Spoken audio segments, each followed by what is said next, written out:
Welcome to the next video in the series Building an Inclusive Classroom. In this video, we will be focusing on bringing universal design for learning into the classroom. I'm Dr. Kerry Cormier, joined by Johari, Sykes-Ratliff. Welcome. And so in this video, we are just going to do a quick recap and then jump into some classroom practices to help you bring universal design for learning into your everyday practice. So again, a quick recap from our earlier video in the series. So universal design is rooted in neuroscience, right? So we have the three learning networks of the brain: the affective network, right? The why and the motivation of our learning; the recognition network, addressing the what of our learning, right? So what materials and what knowledge and what skills there are.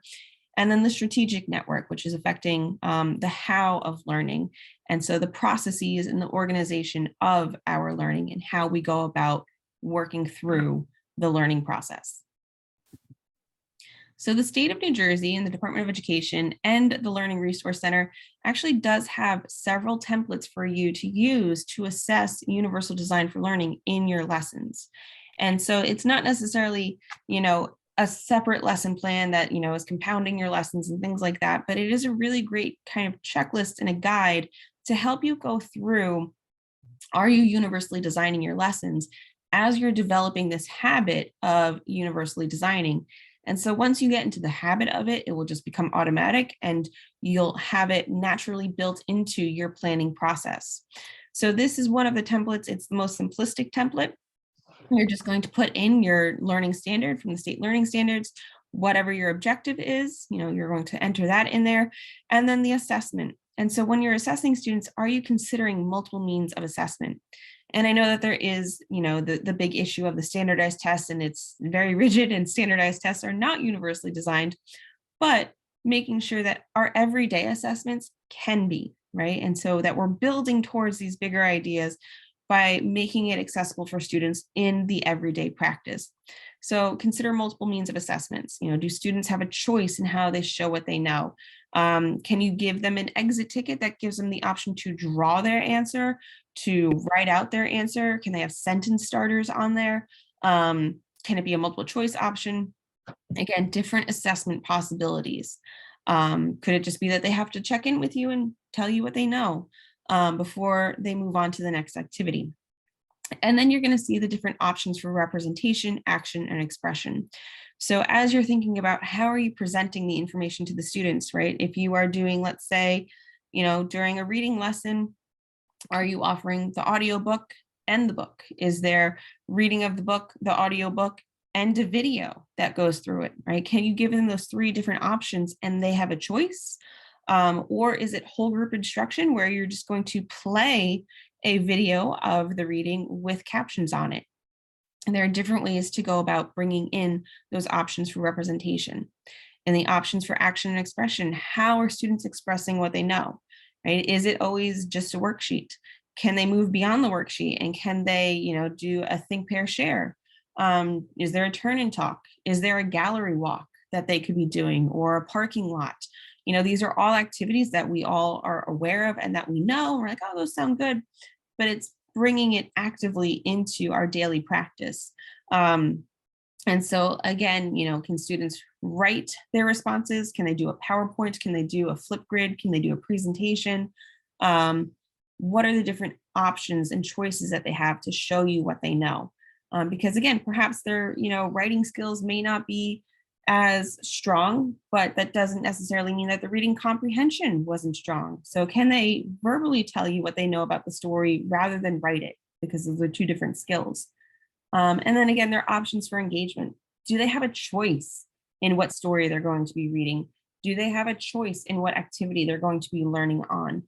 Do they have a choice of math word problems, right? Maybe they have one math word problem that is focused on one topic like sports, and then another math word problem that might be focused on something else like music or dance, right? So that way students can see their interest represented in the materials that they're doing. So again, it's a quick template that is really helpful to just kind of help you get into the habit of knowing that you have to provide choices.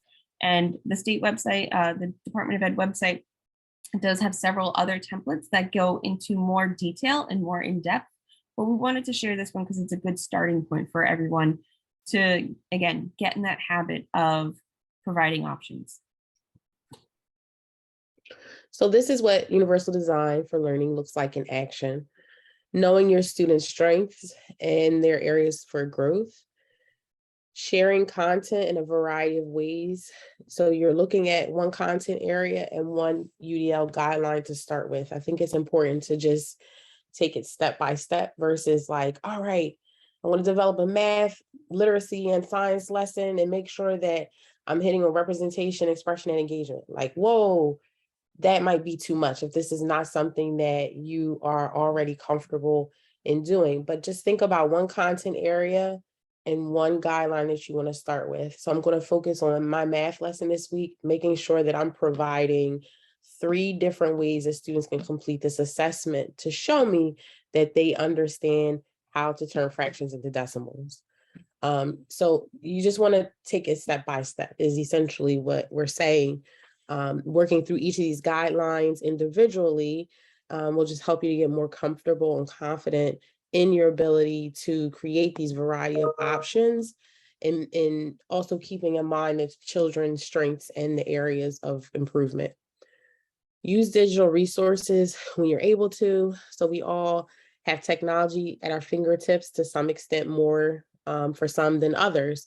But whatever digital resources that you do have, as well as the software supports, please use those as well. Those help to really touch those students that may need the content presented in a different way, a more visual way, or if I need to read something versus hearing you say it. That's the speech for text and typing or turning the captions on for all videos.